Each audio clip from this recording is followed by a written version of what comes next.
Olá! Hoje nós vamos comentar a segunda unidade deste livro, a qual o título é Religiões Comparadas, né, que é do André Moreira. E o subtítulo aqui é Compreendendo as Religiões da Atualidade e as Suas Origens. É um curso por extensão do IBAD, né? De bacharel em teologia, e nós hoje vamos fazer um comentário, né, a respeito dessa segunda unidade, a qual o título é As Grandes Religiões Monoteístas. Então nós vamos comentar, nós já comentamos a primeira unidade, que foi realmente em relação ao conceito de religião, né, o que a religião ela significa para a humanidade, quais as suas nuances, qual é a sua importância, a sua relevância, o seu alcance. A religião, de certa forma, ela está em tudo, né, que você possa falar. Há ali algo da religião, né? E a religião ela tem um poder muito grande em tudo que se diz e qualquer assunto da vida humana. Ela alcança a política, alcança a economia, alcança as ideologias, comportamentos. Então é algo realmente que está intrínseco na vida do ser humano, na vida do indivíduo. E agora, uma vez que nós falamos, né, da religião como religare, ou seja, a plataforma a qual, através de conhecimento, o homem pode se conectar com o seu Criador. Através da religião é que você vai estudar, você vai conhecer caminhos que te levam a esse encontro, a essa forma de conhecer aquele a qual criou a humanidade. Então a religião tem esse cunho, mas da questão do encontro do que é natural com o sobrenatural, da criatura com o Criador e do terreno com o divino. Essa é a proposta da religião, mas ela se abrange a muitos outros espectros, né, de pensamento. Então, aqui na unidade 2, o título tem como o título As Grandes Religiões Monoteístas. Vamos começar esse início, né, que é bem importante, religiões monoteístas, porque existem hoje em bem menos números, né, mas existiam com grande potencial, principalmente na era antiga, as religiões politeístas. Mono vem de um, poli vem de muitos, vários, múltiplos, né? Então, a religião que antecedia a monoteísta era a politeísta, que é aquela religião que se baseia no fato de que há vários deuses. Na realidade, centenas de deuses.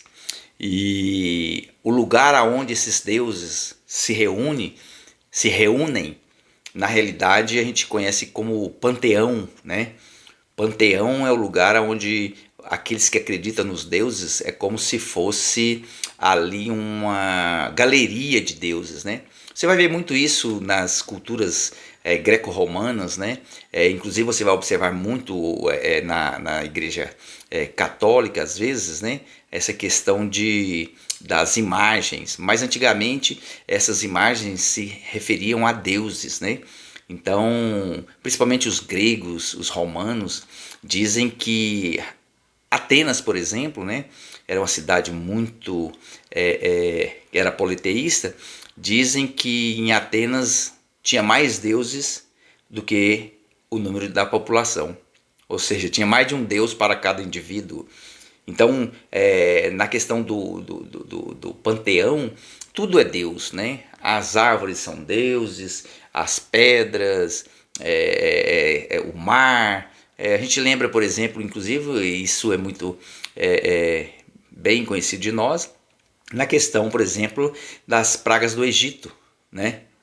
Ali que aconteceu aquela guerra do faraó com Moisés, inclusive as 10 pragas, cada praga daquela tinha, de certa forma, um deus que o representava, né? Cada praga daquela ali era um deus para os egípcios. Então era uma nação politeísta, uma nação que tinha vários deuses.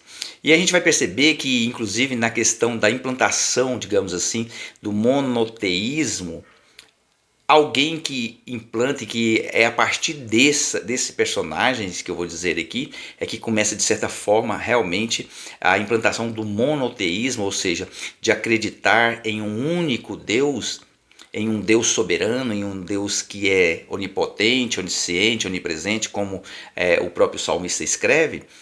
Foi o próprio Abrão antes, né? Abrão, depois Abraão. O próprio Abraão, no caso Abrão, era politeísta, havia deuses, né? Ele cultivava essa questão dos deuses, né? E uma das coisas, por exemplo, que o próprio Deus sempre falou desde o início, né? Não façam outros deuses para si ou para ti.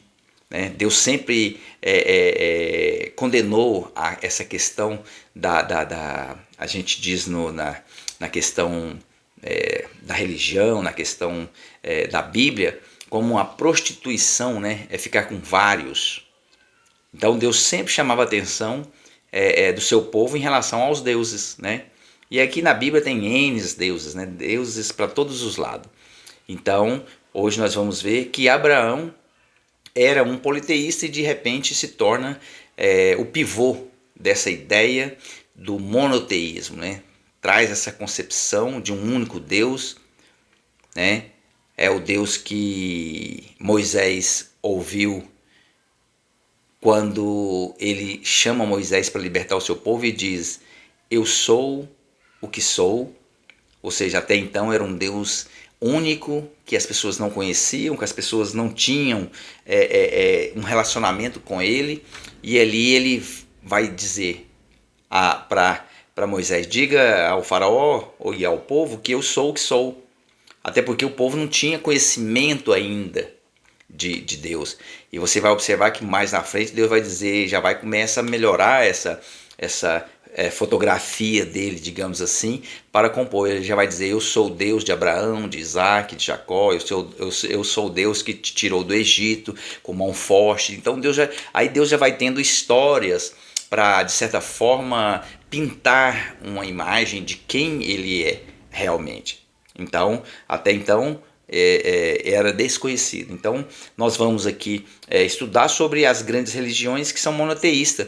Inclusive, o judaísmo é monoteísta, cristianismo e o próprio islamismo, né? Acreditam em um único Deus, apesar de ter na sua compreensão nomes diferentes, funções diferentes, atribuições diferentes, mas acredita em em um único Deus.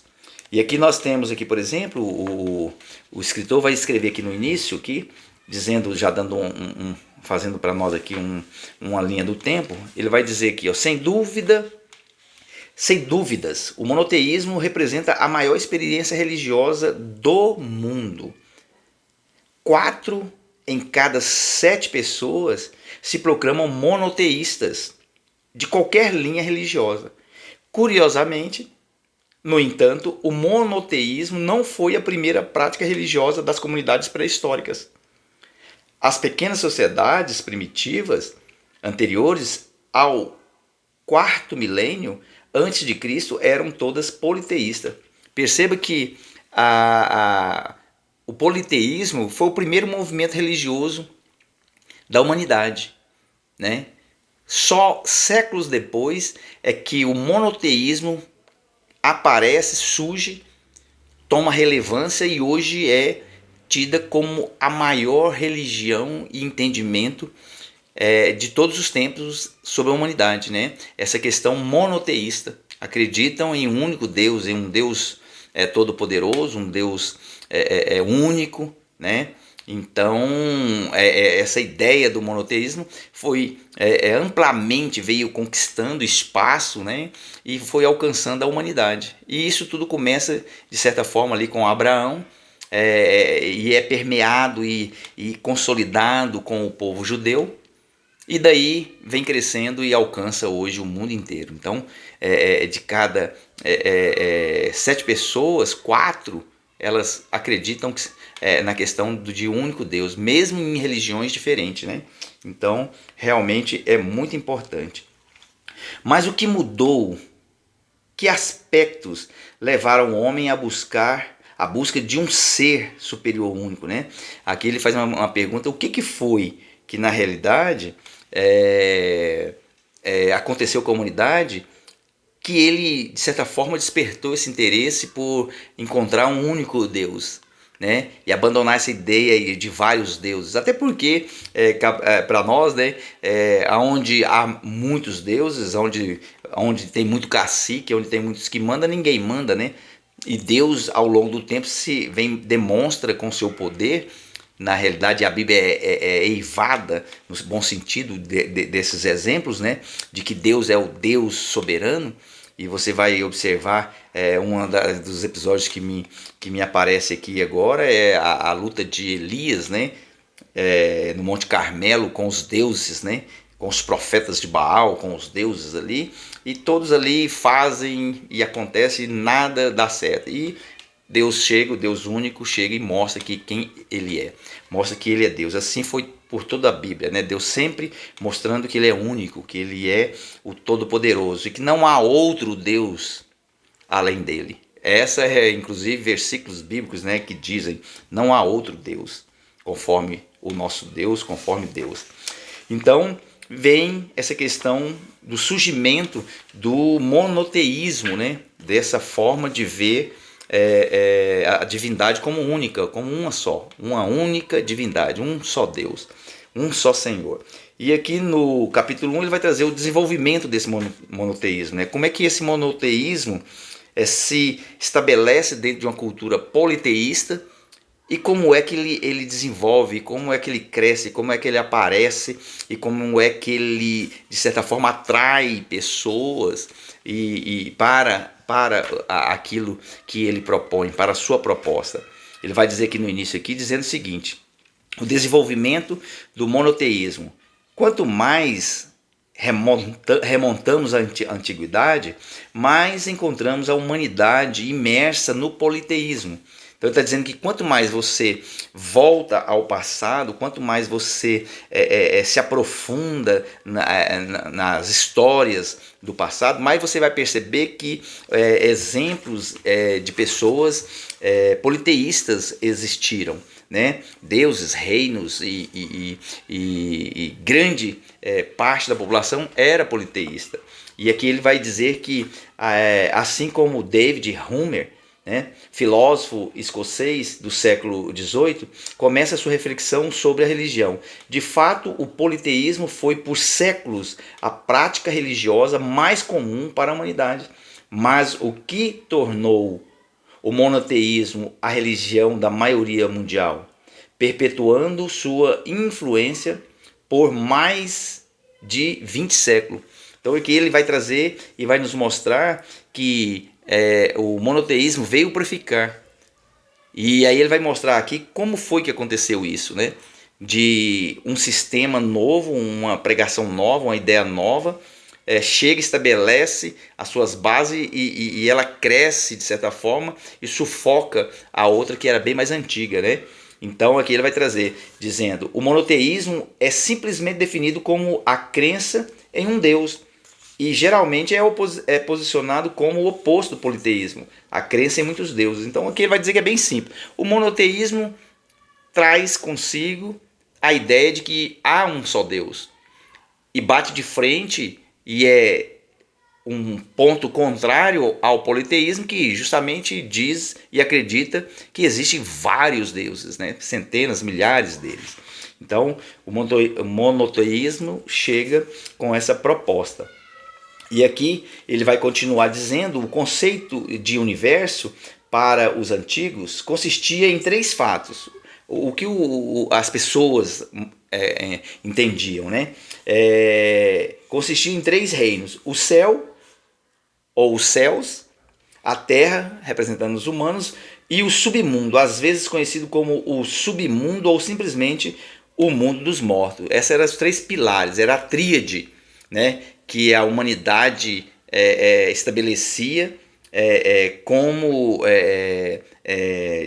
a sua base para fundamentar em relação às suas crenças, né? Então existia para eles ali tipo os céus, o homem e o submundo, né? Que era o mundo dos mortos, coisas desconhecidas, mas que era dentro da religião isso aí era muito forte, né? E aí dentro dessas três camadas dessa tríade eles fundamentavam e criavam seus deuses que representava cada uma dessas vertentes, né?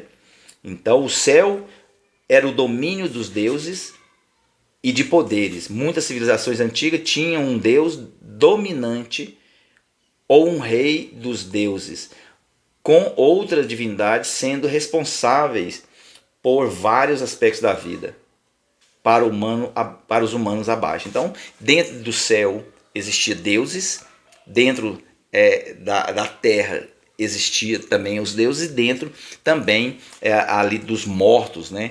E aí você vai estudar muito sobre o Sheol, sobre o Hades, né? Geena. Então ali são palavras gregas, né, que tem conotação com a morte, com a questão dos deuses da morte. E aí ele vai trazendo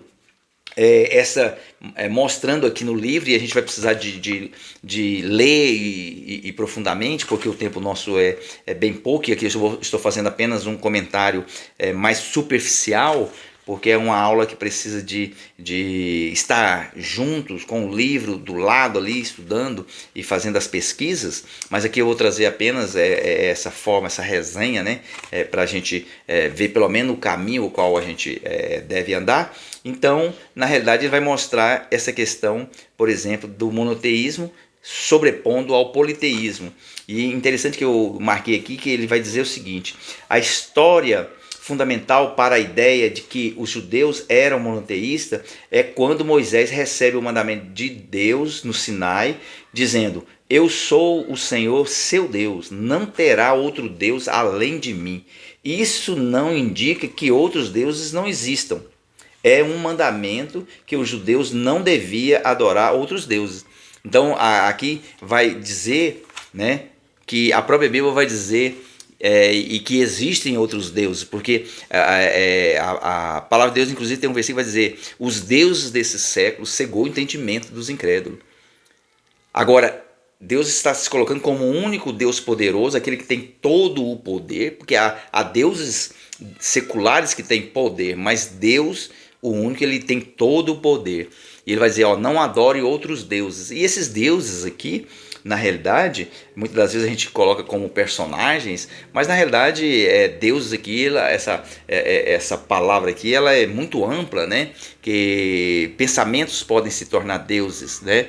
Personagens podem se tornar deuses, objetos podem se tornar deuses, porque tem muitas pessoas que veneram muitas coisas materiais. O dinheiro, o mamon, é considerado como um deus. A própria Bíblia vai trazer algo nesse sentido, né? Então, nem sempre Deus aqui é uma figura, uma pessoa, né? Pode ser um objeto, pode ser algo diferente daquilo que a gente imagina. Então, ele vai dizer aqui, e aqui mostrando realmente como os judeus são pessoas que têm essa ideia de um Deus único, e que o próprio Deus diz, né? Não tenha outro Deus além de mim.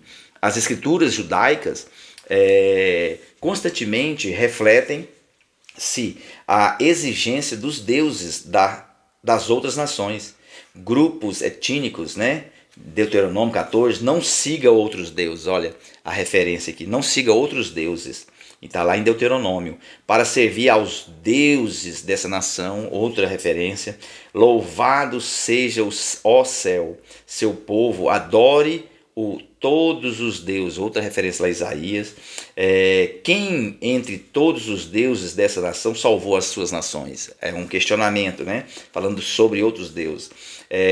Deus preside a grande assembleia, ele faz o julgamento entre os deuses, aqui mostrando já Deus como um soberano que preside todos os outros deuses, as outras assembleias, e ele preside, ele é quem dá o veredito final, mostrando ali Deus. Então, na realidade, na história do êxodo dos judeus, o Egito do Egito, Deus luta contra os deuses do Egito para demonstrar quem controla a natureza. E isso faria pouco sentido se a existência desses deuses não tivesse sido reconhecida de fato. Trarei julgamento sobre todos os deuses do Egito. Foi o que eu disse, né? Nas pragas ali é Deus mostrando que é soberano e que Deus destrói todos os deuses. Então, dentro dessa parte aqui, né, do desenvolvimento do monoteísmo, a Bíblia Sagrada, ela vai rechaçar, ela vai, na realidade, ela vai confirmar, né, ela vai chancelar, ela vai ratificar a questão de um único Deus, né, de um sistema monoteísta, né, e que Deus não aceita, Deus não permite outros deuses. E isso foi uma recomendação de Deus, sempre no Velho Testamento você vai encontrar isso demais, né? Não faça para ti outros deuses, não adore outros deuses, não há outro Deus além de mim. Deus vem mostrando para os judeus que há um só Deus, né? Há um só Deus. E esse Deus, no caso do cristianismo, é chamado de Jeová, né? E é claro que dentro do cristianismo, judaísmo e até do islamismo, muitas das vezes esses nomes eles vão mudar, eles vão ter uma conotação diferente, apesar de estar apontando para um único Deus, mas com nomes diferentes e atribuições diferentes. A gente precisa de entender isso aqui. Aí, confirmando essa questão, por exemplo, do monoteísmo dentro do judaísmo, aqui ele escreve assim: até a destruição do templo em Jerusalém, os primeiros seguidores de Jesus estavam de acordo com o ditado judaico de que os sacrifícios só podiam ser oferecidos ao Deus de Israel. Ao Deus de Israel.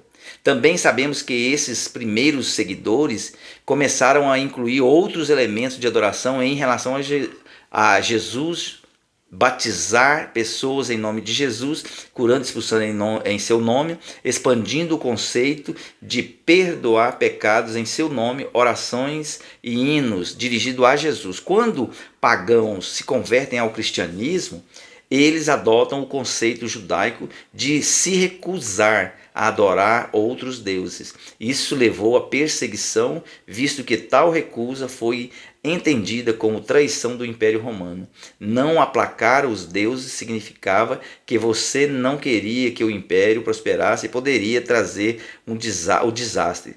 Traição sempre foi uma ofensa capital, e assim os cristãos foram executados nas arenas. Aqui está dizendo exatamente isso, que quando os pagãos, né, as pessoas que ainda não se converteram ao cristianismo, principalmente no Império Romano, quando elas se convertiam, elas pegavam seus deuses, elas jogavam fora, elas abandonavam, descartavam, e elas não acreditavam mais nesses deuses. E quando os romanos ficavam sabendo dessa conversão, eles se sentiam ofendidos, né? E eles temiam que por causa de abandonar os seus deuses, esses deuses poderiam trazer uma praga para o seu povo. E daí eles perseguiam esses novos convertidos ao cristianismo, matavam e enfim, faziam todas as atrocidades com medo de que por essa traição desses agora novos convertidos, os seus deuses ficassem irados e que eles pudessem, de certa forma, punir o seu povo. Isso a gente vai observar muito na cultura grega, né? A mitologia, os deuses, né? Zeus e tantos outros, né? Deuses. Então, havia uma cultura realmente de deuses, né? De deuses, e aí quando a pessoa se convertia, eles se sentiam ofendidos e perseguiam. Por isso muitos cristãos foram perseguidos, né, no sistema romano, exatamente por causa do paganismo, que não aceitava essa questão de um único Deus, um Deus todo-poderoso. Até o imperador era considerado como Deus. Então, se você falasse e adorasse outro Deus, você realmente estava afrontando. Que é o caso dos egípcios também. Os faraós se sentiam como deuses. E quando alguém batia de frente ou confessasse outra fé, eles também se sentiam ofendidos. Então, essa questão do monoteísmo é muito importante. Aí, capítulo 2 vai falar do judaísmo, e o judaísmo, né, como aqui mesmo está escrito, o judaísmo é a religião monoteísta mais antiga, ainda em atividade. Seu seu templo sagrado foi destruído em 70, né? Isso aí nós estamos falando da segunda destruição do templo de Jerusalém, que foi pelo o coronel Tito. E hoje parte de seus seguidores costumam em frente ao muro que restou do templo, chamado Muro das Lamentações. Então, o judaísmo é a religião monoteísta mais antiga de todos os tempos, né? E aqui a gente fazendo apenas aqui um apanhado, né? Que os judaizantes, ou o judaísmo em si, aliás, eles as pessoas, o povo que traz realmente essa cultura de o único Deus, do monoteísmo. Então a humanidade deve, na realidade, aos judeus essa cultura, esse entendimento de que há um só Deus sobre todas as coisas. E aqui no livro ele vai trazer aqui várias referências com datas, né? E eu não tenho como descrever todas e ler todas, porque são muitas, mas ele vai trazer aqui o primeiro ponto aqui, ó, do ano 2000 a 1700 a.C., viagem de Abraão para Canaã e era dos patriarcas Abraão, Isaque e Jacó.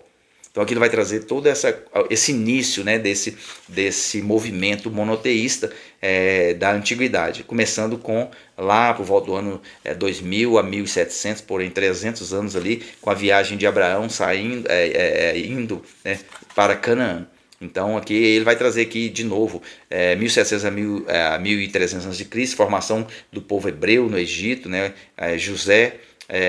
de José até Moisés, e aí ele vai trazendo tudo aqui, descrevendo passo a passo, que isso é muito importante para a compreensão dessa nova forma de pensar e de viver um sistema onde acredita em um único Deus.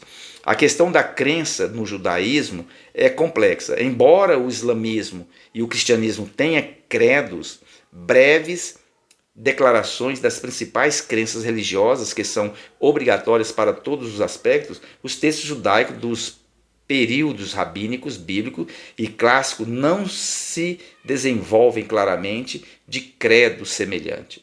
Isso não quer dizer que esses textos não reflitam sobre questões de crença. Eles certamente fazem.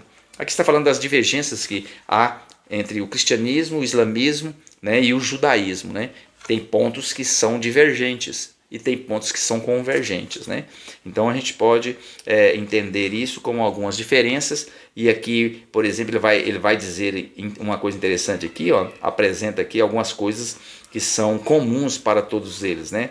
A primeira coisa que eles acreditam é que Deus existe, Deus é uma unidade absoluta e incomparável, Deus é unicorpóreo, ou seja, em um corpo só, ele não tem corpo, mas é a forma que para que as pessoas compreendam, né? Então, é incorpórea na realidade. Deus não tem corpo. Deus existia antes do mundo, ou seja, Deus é atemporal. Deus é o único objeto adequado de adoração. A profecia ocorre. A profecia de Moisés é superior à profecia de todos os outros profetas. E ele vai dizer aqui, né? Que viveram no passado ou virão no futuro.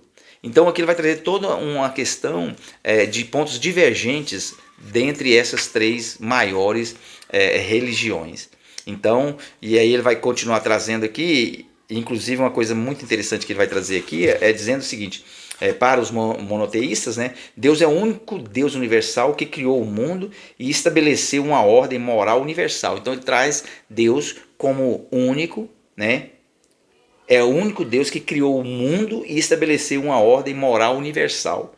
E essa aqui é uma das teses defendidas pelas religiões monoteístas, né? Não existe outro Deus, outra afirmação aqui que vai corroborar para a questão do monoteísmo, né? Que não existe outro Deus. Não existe. Deus é o Deus da história. Então aqui ele vai dizer que Deus é o responsável pelos acontecimentos humanos e tem uma participação na forma como os humanos se comportam. Então é o Deus da história, é o Deus que cria, é o Deus que estabelece, é o Deus que faz o universo, a terra, o mar, o céu, é o Deus que faz o homem e é o Deus que realmente tem o controle de todas as coisas, né? Então não há outro, não há coincidência, não há ciência, não há casualismo, e não existe. Foi tudo, na realidade, o monoteísmo vai acreditar, claro, que nessa questão do criacionismo, né? Foi tudo criado por Deus, foi tudo feito segundo a vontade de Deus, conforme o Gênesis, né? Então essa é a questão. Deus mantém um relacionamento especial com Israel por meio de uma aliança e de uma lei revelada. Então, principalmente os judeus, e a Bíblia vai nos trazer e vai consolidar essa proposta de que Deus tem o povo de Israel, o povo judeu, como um povo especial, né?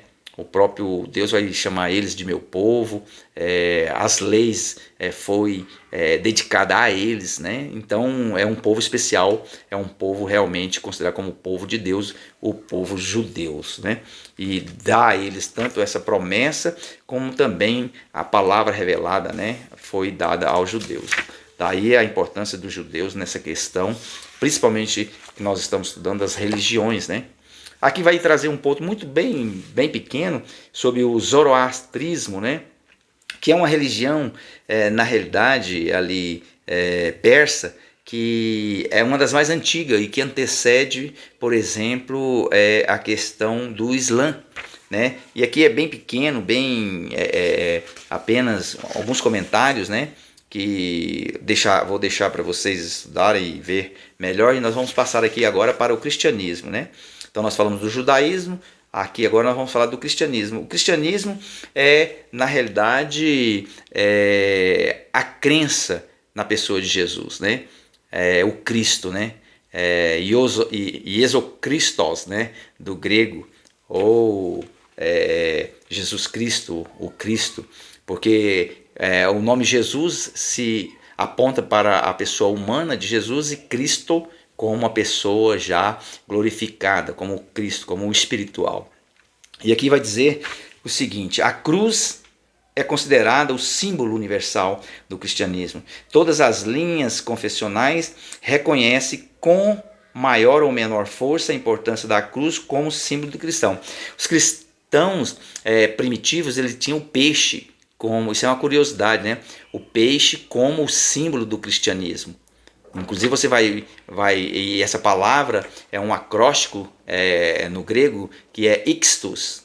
Então esse acróstico, que é o nome peixe, era o símbolo do cristianismo no seu início. E é curioso que às vezes dizem, né, historiadores, que quando alguém chegava em um determinado lugar, na beira de uma areia, na praia, se ele quisesse encontrar alguém que era cristão, ele fazia um risco como se fosse a metade de um peixe, o outro chegava e complementava, aí faz aquela imagem do peixe que vocês conhecem, muitas aparecem em filmes, livros, e ali era então que eles se identificavam como cristãos. Então isso era muito importante. Mas com o advento de Cristo e com a morte e ressurreição de Cristo, a cruz assume esse papel do grande símbolo, né, do cristianismo, né? Porque o cristianismo, quando você lembra de cristianismo, você lembra de cruz, de morte, de ressurreição. Então essa é a questão do cristianismo. Então o cristianismo essa forma de ver, essa forma de entender que Jesus Cristo, Jesus, ele veio para fazer essa nova aliança, né?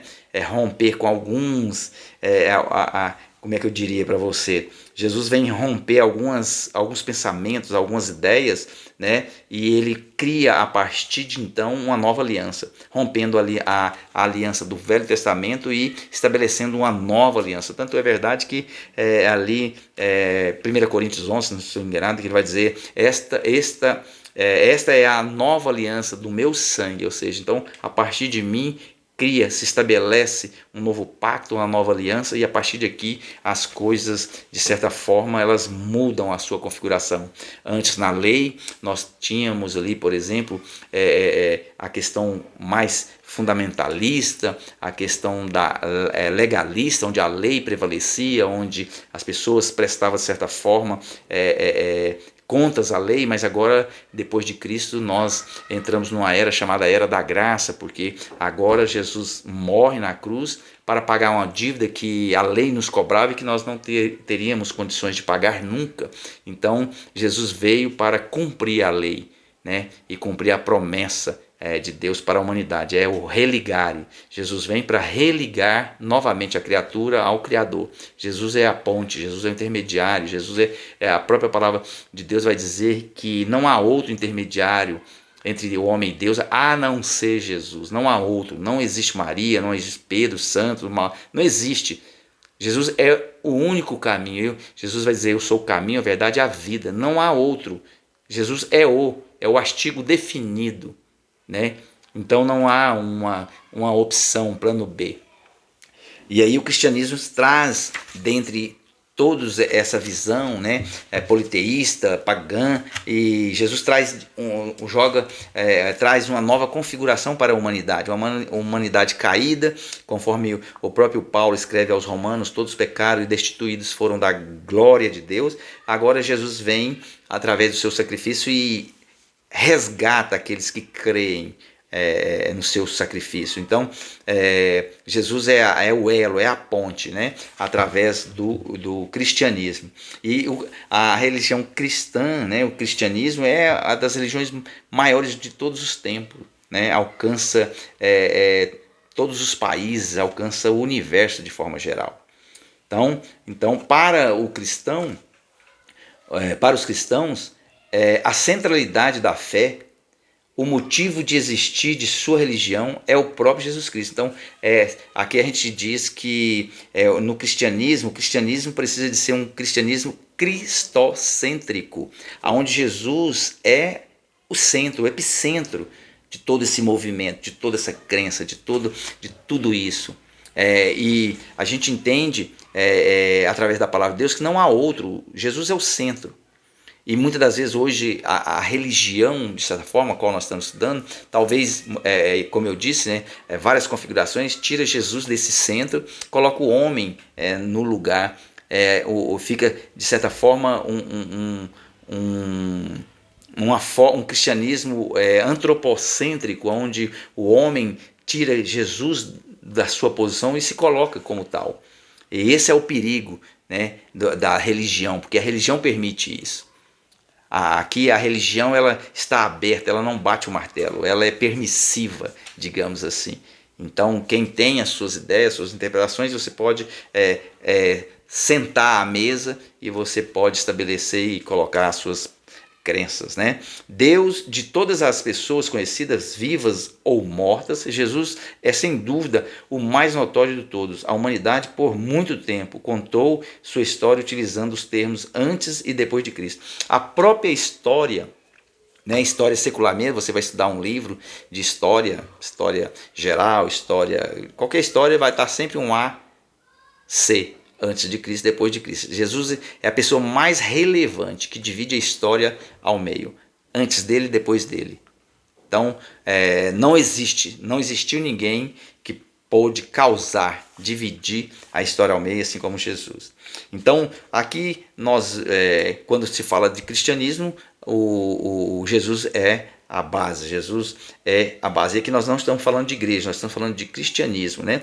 E aí, mais para frente, a gente vai entender a questão da igreja, mas aqui só na questão do cristianismo. E o livro é bem didático, traz aqui várias datas, vários movimentos, várias histórias, né, dentro desse contexto. Então, o cristianismo começa com a presença de Cristo, começa com a presença de Jesus, vai até a morte de Jesus, ressurreição, e continua até os dias de hoje.